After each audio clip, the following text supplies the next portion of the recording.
একদিন আগে 2টি শিশু বাচ্চাকে রাস্তায় ফেলে যায় তার বাবা। দিন দিন পৃথিবীটা অন্যরকম হয়ে যাচ্ছে। এইসব বাবা মার কেমন বিচার হবে কিয়ামতের ময়দানে?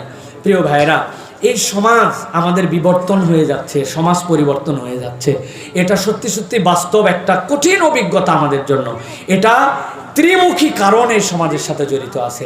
1 নম্বর, সমাজের যে দারিদ্রতা এবং সমাজের যে ব্যয়ভার, সমাজকে যেভাবে আমরা মূল্যায়ন করি, এটা অন্যতম এক দায়ভার। যেই সমাজে একজন আরেকজনের প্রতি রেসপন্সিবল না, যেই সমাজে চিকিৎসার ব্যয়, যেই সমাজে খাদ্য নিরাপত্তা, এইগুলার দায়িত্ব আমাদের মধ্যে নাই। এক শ্রেণী ধনী থেকে ধনী, কোটি কোটি টাকার মালিক, আরেক শ্রেণী কেবল চোষার মধ্যে আছে, ব্যাংকে টাকা রাখছিল, ওই টাকা উঠাতে পারে না, ওই টাকা পর্যন্ত হাওয়া হয়ে গেছে। সমাজের এই চেক অ্যান্ড ব্যালেন্স আগে যদি না করি, তাহলে এই সকল অপকর্ম আমাদের সমাজ থেকে যাবে না। এটা তো বাচ্চা ফেলছে, কয়দিন বাপ মারে ফেলবে, কয়দিন পরে মহল্লায় মহল্লায় আপনার লাগবে হচ্ছে, দেখবেন ওল্ড হোম লাগবে। সর্বোপরি কথা হচ্ছে, এই যে অমানবিকতা, এখান থেকে আমাদেরকে সচেতন করে বাপ মাকে বুঝাতে হবে।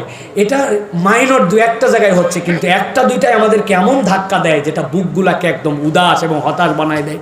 ছোট বাচ্চা তার বোনকে কোলে করে নিয়ে আসে, সে বুঝতেছে মায়া, আর বাপ মা কেমনে পাষণ্ড হয়ে তাকে ফেলে চলে গেল। কি সমাজের মধ্যে আমরা ঢুকে গেলাম! আল্লাহ কুল্লুকুম রাইন ওয়া কুল্লুকুম মাসউলুন আন রাইয়াতিহি।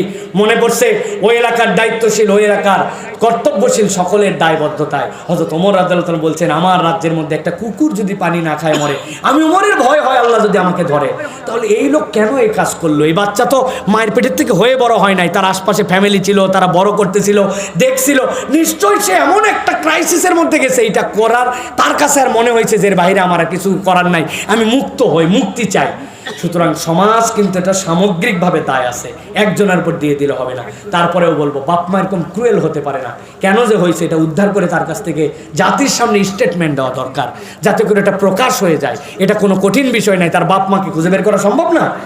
একদম সম্ভব। বের করে জানতে হবে কেন এটা করলে, সেটার আলোকে আমার পদক্ষেপ নিতে হবে। আমাকে এখানে জিজ্ঞাসা করলেন, আমি চমৎকার একটা টপিক বলে দিলাম, আপনি এটা জানাই দিলেন, এটা কোনো সমাধান হলো না। তাদেরকে ডেকে শুনে এটার সামাজিক কি প্রতিকার, সেটা আমাদেরকে বের করে খুঁজতে হবে, ঠিক না? সর্বোপরি কথা, দিন ইসলাম এবং নৈতিকতার ঘাটতি হয়ে গেলে মানুষ যা ইচ্ছা তাই করতে পারে। এটা দিনদার যদি হতো, দিন ইসলাম যদি তার মধ্যে থাকতো, এটা জীবনেও করতে পারে না। সুতরাং আল্লাহ রাব্বুল আমিন আমাদেরকে দিনকে ফলো করে এইগুলো অনাচার থেকে আল্লাহ বাঁচার মতো তৌফিক দান করেন।